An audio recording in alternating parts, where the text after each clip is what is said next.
बाद फ़अऊज़ु बिल्लाहि मिनश्शैतानिर रजीम बिस्मिल्लाहिर रहमानिर रहीम। Dear students, अस्सलाम वालेकुम वरहमतुल्लाहि ताला वबरकातुहू। इलेक्ट्रॉनिक कॉन्फ़िगरेशन के बारे में हमने पढ़ा था, जिसमें हमने अफ़बॉ प्रिंसिपल और n+m रूल डिस्कस किए थे। तो आज हम इलेक्ट्रॉनिक कॉन्फ़िगरेशन का पार्ट नंबर 2 पढ़ने जा रहे हैं, जिसमें हम हॉर्न्स रूल और पाली एक्सक्लूजन प्रिंसिपल के बारे में डिस्कस करेंगे। तो हमने अफ़बॉ प्रिंसिपल पढ़ा था और उसके मुताबिक हमने एलिमेंट्स की इलेक्ट्रॉनिक कॉन्फ़िगरेशन पढ़ी थी कि फॉर एग्जांपल सोडियम की इलेक्ट्रॉनिक कॉन्फ़िगरेशन है 1s2 2s2 2p6 3s1 और इसको हम इस तरह भी लिख सकते हैं कि नियॉन 3s1। इसी तरह पोटाशियम की इलेक्ट्रॉनिक कॉन्फ़िगरेशन हमने लिखी थी आर्गन 4s1। तो पोटाशियम के बाद कैल्शियम का एटॉमिक नंबर 20 है, तो उसका इलेक्ट्रॉनिक कॉन्फ़िगरेशन हम लिख सकते हैं आर्गन 4s2। फिर स्कैंडियम का इलेक्ट्रॉनिक कॉन्फ़िगरेशन है आर्गन 4s2 3d1, यानी 4s के बाद इलेक्ट्रॉन कहाँ जाता है, 3d में जाता है। इसी तरह फिर टाइटेनियम जो है 22, उसका इलेक्ट्रॉनिक कॉन्फ़िगरेशन होगा आर्गन 4s2 3d2 और वेनेडियम का इलेक्ट्रॉनिक कॉन्फ़िगरेशन होगा आर्गन 4s2 3d3। तो इसके बाद जो एलिमेंट आता है क्रोमियम, उसका एटॉमिक नंबर है 24।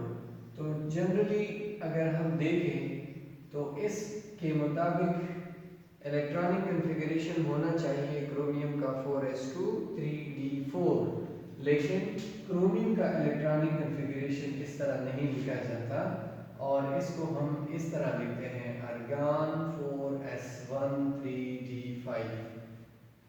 ठीक है, तो इसका रीज़न क्या होता है? इसका रीज़न होता है ऑर्बिटल स्टेबिलिटी। इसी तरह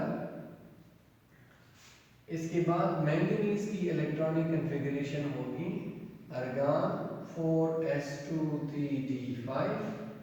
ठीक है, और फिर आयरन है 26, तो उसकी electronic configuration argon 4s2 3d6।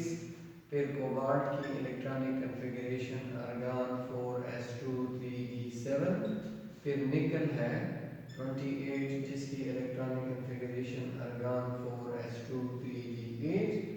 और फिर इसके बाद जो है कॉपर की इलेक्ट्रॉनिक कॉन्फ़िगरेशन होनी चाहिए 29, इसकी इलेक्ट्रॉनिक कॉन्फ़िगरेशन होनी चाहिए आर्गन 4s2 3d9। लेकिन हम कॉपर की इलेक्ट्रॉनिक कॉन्फ़िगरेशन को इस तरह नहीं लिखते, इसको इस तरह लिखा जाता है कि कॉपर की करेक्ट इलेक्ट्रॉनिक कॉन्फ़िगरेशन है आर्गन 4s1 3d10। अगेन इसका जो रीज़न है वो है ऑर्बिटल स्टेबिलिटी। तो ऑर्बिटल स्टेबिलिटी का क्या मतलब है? So we have two unusual electronic configurations. एक है क्रोमियम का इलेक्ट्रॉनिक कॉन्फ़िगरेशन और दूसरा है कॉपर का इलेक्ट्रॉनिक कॉन्फ़िगरेशन, जो कि अनयूजुअल या एबनॉर्मल है। तो इसकी रीज़न ऑर्बिटल स्टेबिलिटी है। ऑर्बिटल स्टेबिलिटी का क्या मतलब है? Vacant, half friend and completely filled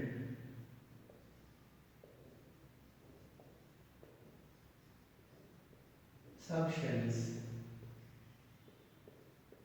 are more stable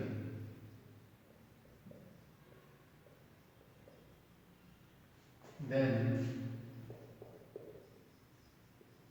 partially filled subshells।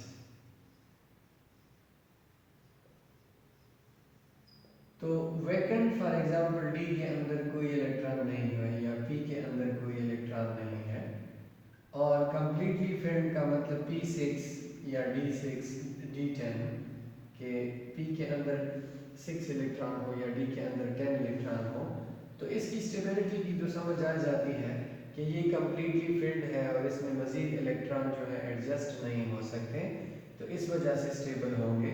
तो हाफ फिल्ड का क्या मतलब है, हाफ फिल्ड सबशेल क्यों स्टेबल होता है, इसको डिस्कस करना है। तो फॉर एग्जांपल हाफ फिल्ड का क्या मतलब होगा, P के केस में P3 और D के केस में D5, यानी अगर P के अंदर 3 इलेक्ट्रॉन हो या D के अंदर 5 इलेक्ट्रॉन हो तो हाफ फिल्ड कहा जाता है, क्योंकि P में टोटल 6 आते हैं तो उसका हाफ 3 होगा और D में टोटल 10 आते हैं उसका हाफ 5 होगा। ये क्यों स्टेबल होते हैं कि due to greater number of exchange positions available, कि इलेक्ट्रॉन जो है वो ज़्यादा एक्सचेंजेस कर सकते हैं एक दूसरे के साथ। फॉर एग्जांपल हम P3 की बात करते हैं कि P में 3 इलेक्ट्रॉन है, तो हॉर्न रूल के मुताबिक हम इसको इस तरह फिल करते हैं, और दूसरा है कि P के अंदर 4 इलेक्ट्रॉन्स हैं, फॉर एग्जांपल ये है, तो ये हाफ फिल्ड है और ये पार्शियली फिल्ड है, तो ये इलेक्ट्रॉन इधर भी आ सकता है इधर भी आ सकता है, इस तरह ये इलेक्ट्रॉन इधर भी आ सकता है इधर भी आ सकता है। लेकिन आप अगर इसको देख लें तो ये इलेक्ट्रॉन इधर आ सकता है ये इलेक्ट्रॉन इधर आ सकता है, लेकिन पेयर्ड इलेक्ट्रॉन के साथ वो एक्सचेंज नहीं कर सकते, लिहाजा ग्रेटर नंबर ऑफ एक्सचेंजेस की अवेलेबिलिटी की वजह से हाफ फिल्ड सबशेल जो होता है वो ज़्यादा स्टेबल होता है। नाउ क्रोमियम का जो ग्रुप है, क्रोमियम, मोलिब्डेनम और वोल्फ्राम, इनकी इलेक्ट्रॉनिक कॉन्फ़िगरेशन सारे ग्रुप की अनयूजुअल होगी, यानी क्रोमियम का इलेक्ट्रॉनिक कॉन्फ़िगरेशन एंड होता है 4s1 3d5 पे, तो ये 5s1 4d5 और इसी तरह ये 6s1 5d5 पे एंड होगा। और इसी तरह कॉपर का जो ग्रुप है, कॉपर, सिल्वर और गोल्ड, इनका भी इलेक्ट्रॉनिक कॉन्फ़िगरेशन इसी तरह अनयूजुअल होगा कि 4s1 3d10 है तो सिल्वर का 5s1 4d10 होगा और गोल्ड का जो है वो 6s1 5d10 पे इलेक्ट्रॉनिक कॉन्फ़िगरेशन एंड होगा। तो ये जो दो ग्रुप्स हैं, यानी ये 6 एलिमेंट्स, ये पीरियोडिक टेबल के अंदर अनयूजुअल इलेक्ट्रॉनिक कॉन्फ़िगरेशन या एबनॉर्मल इलेक्ट्रॉनिक कॉन्फ़िगरेशन शो करते हैं। नेक्स्ट रूल है poly exclusion principle. Wolfgang poly एक साइंटिस्ट है जिन्होंने ये रूल पेश किया था। इसकी स्टेटमेंट क्या है कि no two electron in an atom can have the same set of 4 quantum numbers। कभी भी एटम के अंदर दो इलेक्ट्रॉन्स के चारों क्वांटम नंबर सेम नहीं होंगे। क्या मतलब कि दो इलेक्ट्रॉन्स का एड्रेस सेम नहीं हो सकता। फॉर एग्जांपल हम कार्बन की इलेक्ट्रॉनिक कॉन्फ़िगरेशन लिखते हैं 1s2 2s2 2p2। तो आपको पता है कि P के अंदर 3 ऑर्बिटल्स होते हैं, एक को हम 2px कहते हैं, 2py कहते हैं और 2pz कहते हैं। तो फॉर एग्जांपल हम एक इलेक्ट्रॉन इधर px को और एक इलेक्ट्रॉन py को देंगे, तो इधर 2s के अंदर 2 इलेक्ट्रॉन्स हैं और इधर 1s के अंदर 2 इलेक्ट्रॉन्स हैं। तो फॉर एग्जांपल हम ये 2s वाले इलेक्ट्रॉन्स कंसीडर करते हैं और देखते हैं कि इनके क्वांटम नंबर्स किस तरह सेम नहीं है। हम दोनों इलेक्ट्रॉन के लिए क्वांटम नंबर्स लिखते हैं, तो देखें ये जो इलेक्ट्रॉन है इनका प्रिंसिपल क्वांटम नंबर 2 होगा, क्योंकि 2s के अंदर है, मतलब सेकंड शेल है। s सब शेल है तो s के लिए एजीमुथल क्वांटम नंबर जो होता है वो 0 होता है। और आपने पढ़ा है कि s सबशेल के अंदर एक ही ऑर्बिटल होता है जिसको हम s ऑर्बिटल कहते हैं और उसका मैग्नेटिक क्वांटम नंबर 0 होता है। इसी तरह दूसरा जो इलेक्ट्रॉन है इसका भी प्रिंसिपल क्वांटम नंबर 2 होगा, क्योंकि ये भी 2s के अंदर मौजूद है। हमने ये दोनों इलेक्ट्रॉन कंसीडर किए हैं, तो दोनों जो है सेकंड शेल में है, दोनों क्या है, सेकंड शेल के एस सब शेल के अंदर मौजूद है। तो इसका भी प्रिंसिपल क्वांटम नंबर 2 होगा। एस सब शेल के लिए एजीमुथल क्वांटम नंबर वैल्यू 0 है और एस सब शेल में एक ही ऑर्बिटल होता है जिसको हम मैग्नेटिक क्वांटम नंबर 0 देते हैं, एस ऑर्बिटल। अब जो इलेक्ट्रॉन ये लेफ्ट वाला है तो ये क्लॉकवाइज फॉर एग्जांपल रोटेट कर रहा है तो इसका स्पिन प्लस हाफ होगा और दूसरे का जो स्पिन होगा वो माइनस हाफ होगा। लिहाजा दोनों का स्पिन क्वांटम नंबर डिफरेंट होगा। अगर 3 क्वांटम नंबर इनके सेम हो जाए तो फिर भी 4th क्वांटम नंबर इनका डिफरेंट होगा। फॉर एग्जांपल हम ये दो इलेक्ट्रॉन कंसीडर करते हैं, एक 2px का और एक 2py का। एक इलेक्ट्रॉन है 2px में और दूसरा इलेक्ट्रॉन है 2py में। तो दोनों का प्रिंसिपल क्वांटम नंबर सेम है क्योंकि सेकंड शेल के इलेक्ट्रॉन्स हैं। दोनों का एजीमुथल क्वांटम नंबर भी सेम है क्योंकि दोनों क्या है, वो p सब शेल के अंदर है। p सब शेल के लिए एजीमुथल क्वांटम नंबर वैल्यू क्या होती है, 1 होती है। आपने पढ़ा है कि L = 0 1 2 3 4 5 6। 0 का मतलब S, 1 का मतलब P, इस तरह D F G H और इसका मतलब I होता है। तो दोनों का एजीमुथल क्वांटम नंबर भी सेम है। स्पिन क्वांटम नंबर भी दोनों का सेम होगा प्लस हाफ क्योंकि दोनों क्लॉकवाइज स्पिनिंग कर रहे हैं। देखिए दोनों अनपेयर्ड है और दोनों क्लॉकवाइज है तो इसका हम स्पिन क्वांटम नंबर भी सेम लेंगे। लेकिन मैग्नेटिक क्वांटम नंबर अगर आप इनका देख लें तो इसका 2px ऑर्बिटल है और इसका ऑर्बिटल 2py है। तो इसका पहले इलेक्ट्रॉन का जो मैग्नेटिक क्वांटम नंबर होगा वो -1 होगा और दूसरे का जो मैग्नेटिक क्वांटम नंबर है वो 0 होगा। क्यों? क्योंकि आपने पढ़ा है कि p सब शेल के अंदर 3 ऑर्बिटल्स होते हैं जिनकी वैल्यूज -1 0 और +1 होते हैं। तो अगर दो इलेक्ट्रॉन का ऑर्बिटल चेंज होता है तो उनका फिर मैग्नेटिक क्वांटम नंबर चेंज होगा। इसी तरह अगर आप 2p और 2s सब शेल के इलेक्ट्रॉन को कंपेयर करेंगे तो इनका एजीमुथल क्वांटम नंबर चेंज होगा क्योंकि s सब शेल के लिए एजीमुथल 0 है और p सब शेल के लिए एजीमुथल 1 है। और अगर किसी दो इलेक्ट्रॉन को कंपेयर करेंगे कि जिनके फॉर एग्जांपल स्पिन मैग्नेटिक और एजीमुथल सेम हो तो फिर उनका शेल डिफरेंट होगा, एक फर्स्ट शेल में और दूसरा सेकंड शेल में, या एक सेकंड और दूसरा तीसरे शेल में होगा। तो इसका मतलब ये है कि अगर दो इलेक्ट्रॉन का शेल सेम है तो उसका सब शेल या ऑर्बिटल डिफरेंट होगा। अगर शेल और सब शेल सेम है तो ऑर्बिटल डिफरेंट हो सकता है। अगर तीनों सेम है तो फिर इनका स्पिन चेंज होता है। ये बिल्कुल पॉसिबल नहीं है कि किसी एटम में दो इलेक्ट्रॉन आपको ऐसे मिले जिनके चारों क्वांटम नंबर सेम हो। ये पॉली एक्सक्लूजन प्रिंसिपल कहता है हमें। नेक्स्ट है हॉर्न्स रूल। हुंड ने पेश किया था, इसकी स्टेटमेंट क्या है? हुंड रूल कहता है if degenerated orbitals are available then electrons are arranged in such a manner so as to have maximum number of unpaired electrons with same direction of spin. Degenerate orbitals का मतलब होता है orbitals having same energy, जिनकी energy same होती है। आपने पढ़ा है कि फॉर एग्जांपल 2p सब शेल है तो इसके अंदर 3 ऑर्बिटल्स होते हैं, 2px 2py और 2pz। इन तीनों की एनर्जी आपस में सेम होती है तो इन ऑर्बिटल्स को हम डीजेनरेट ऑर्बिटल्स कहते हैं। Orbitals of the same sub shell are degenerate, उनकी एनर्जी क्या होती है, सेम होती है।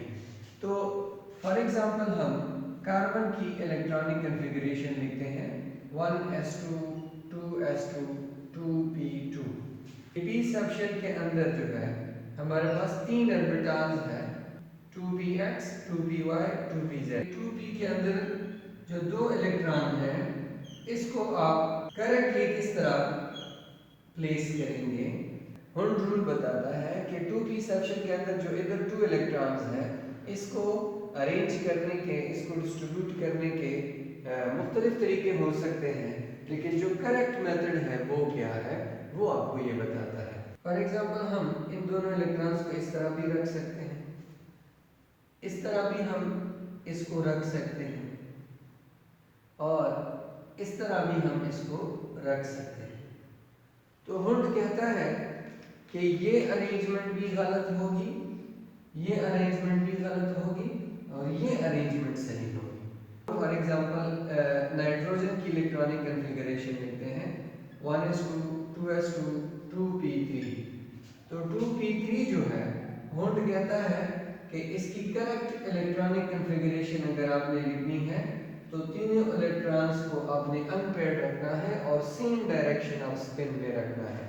यानी इस तरह आप इसको नहीं रख सकते कि एक का स्पिन ऊपर हो, दूसरे का नीचे हो, तीसरे का फिर ऊपर हो, या आप इसको इस तरह भी नहीं रख सकते कि एक ऑर्बिटल में 2 इलेक्ट्रॉन रख लें और दूसरे ऑर्बिटल में एक इलेक्ट्रॉन और एक ऑर्बिटल जो है वो खाली रहे, ये भी अलाउड नहीं है। इलेक्ट्रॉन को ऐसे अरेंज करना है कि आपको maximum number of unpaired electron मिल जाए और अनपेयर्ड इलेक्ट्रॉन का जो स्पिन है वो भी सेम रखना है। इस तरह आप इलेक्ट्रॉन को अरेंज करेंगे तो ये करेक्ट इलेक्ट्रॉनिक कॉन्फ़िगरेशन कंसीडर की जाएगी। अब हुंड रूल के ऊपर क्वेश्चंस आते हैं कि Hund rule is not followed by, इनमें से कौन सा एलिमेंट हुंड रूल को फॉलो नहीं करता? बेरिलियम है, बोरान है, फ्लोरीन है और ऑल ऑफ दीज है। तो देखते हैं कि किस पे हुंड रूल अप्लाई नहीं होता। बेरिलियम का एटॉमिक नंबर 4 5 और इसका 9।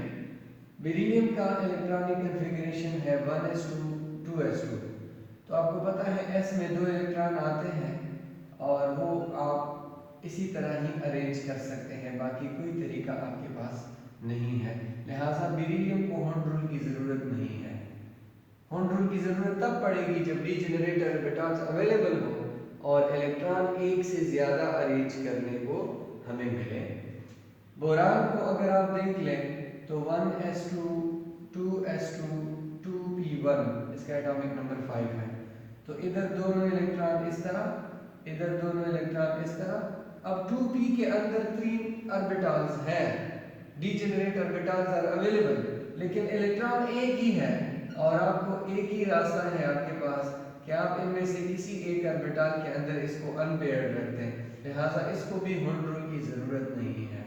हुंड रूल की ज़रूरत तब आएगी जब इधर दूसरा इलेक्ट्रॉन इसका मुकाबला होता कि हम उसको किस तरह अरेंज करें, हम प्रॉब्लम में फंस जाते, तो तब हुंड रूल की हमें ज़रूरत होती है। इसी तरह फ्लोरीन को अगर आप देखें तो 1s2 2s2 2p5। तो 2p5 को अगर आप देख लें तो 5 इलेक्ट्रॉन s के अंदर, तो आपको पता है 2 इलेक्ट्रॉन हैं तो दोनों इस तरह होंगे। अब 5 इलेक्ट्रॉन्स आप किसी भी तरीके से अरेंज कर लें तो एक ही अरेंजमेंट आपको मिलेगी कि 2 ऑर्बिटल्स में 2 इलेक्ट्रॉन और एक ऑर्बिटल में आपको एक इलेक्ट्रॉन रखना पड़ेगा। खास वो एक इलेक्ट्रॉन आप इधर रख लें या इधर रख लें, लेकिन अरेंजमेंट यही होगी, 2 to 1 इलेक्ट्रॉन की अरेंजमेंट होगी। लिहाजा इधर भी हुंड रूल की ज़रूरत नहीं है, क्योंकि हुंड रूल की ज़रूरत तब होती जब हम कंफ्यूज होते हैं कि इलेक्ट्रॉन सिंगल रखें या डबल रखें। ठीक है, तो इसमें जो करेक्ट ऑप्शन है that is all of these will not follow Hund rule. ये हुंड रूल जो है वो फॉलो नहीं करेगा। इसी तरह हुंड रूल के मुताबिक आपको पूछा जाता है कि number of unpaired electrons in nitrogen.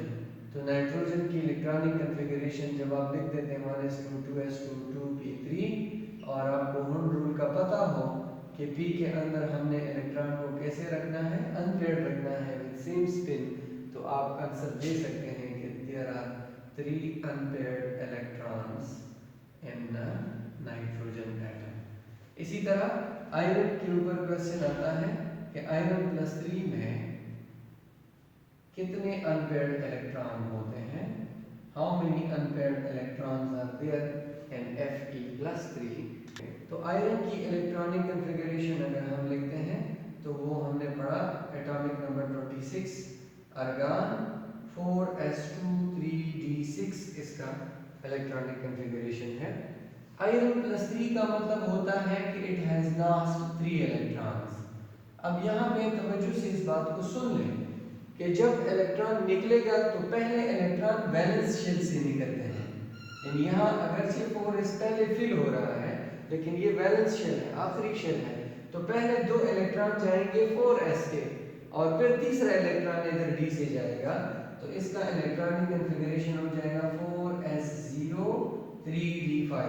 s से दोनों इलेक्ट्रॉन निकल जाएंगे और d से एक इलेक्ट्रॉन चला जाएगा, तो s के अंदर कोई इलेक्ट्रॉन नहीं होगा और d के अंदर आपको पता है कि 5 ऑर्बिटल्स हैं। ठीक है, ये 4s हो गया और ये 3dxy 3dyz 3dzx 3dx² y² और 3dz², ये 5 ऑर्बिटल्स हैं d के अंदर। अब कितने इलेक्ट्रॉन्स हैं d में? 5 इलेक्ट्रॉन हैं, तो अकॉर्डिंग टू हर्ट्ज रूल आपने इसको अनपेयर्ड रखना है सेम स्पिन के साथ। तो आंसर क्या हुआ कि आयरन +3 हैज 5 अनपेयर्ड इलेक्ट्रॉन्स, इसके पास 5 अनपेयर्ड इलेक्ट्रॉन्स हैं और इसीलिए इसको फेरोमैग्नेटिक कहा जाता है और इसको हम परमानेंट मैग्नेट के तौर पर यूज़ कर सकते हैं, कैन बी परमानेंटली मैग्नेटाइज्ड। तो हर्ट्ज रूल के बारे में आपको जो है क्वेश्चंस पूछे जाते हैं कि अनपेयर्ड इलेक्ट्रॉन्स बता दें और कौन सा एलिमेंट हर्ट्ज रूल फॉलो करता है, कौन सा एलिमेंट हर्ट्ज रूल फॉलो नहीं करता, इस तरह आपसे क्वेश्चन पूछे जा सकते हैं। तो ये सारा इलेक्ट्रॉनिक कॉन्फ़िगरेशन के बारे में था। इलेक्ट्रॉनिक कॉन्फ़िगरेशन के जो 3 रूल्स हैं, अफबो प्रिंसिपल, पॉलीज एक्सक्लूजन प्रिंसिपल और हर्ट्ज रूल, ये हमने पढ़ लिए। नेक्स्ट वीडियो में फिर मुलाकात होगी इंशाल्लाह, तब तक के लिए इजाज़त। अस्सलामु अलैकुम व रहमतुल्लाहि ताला।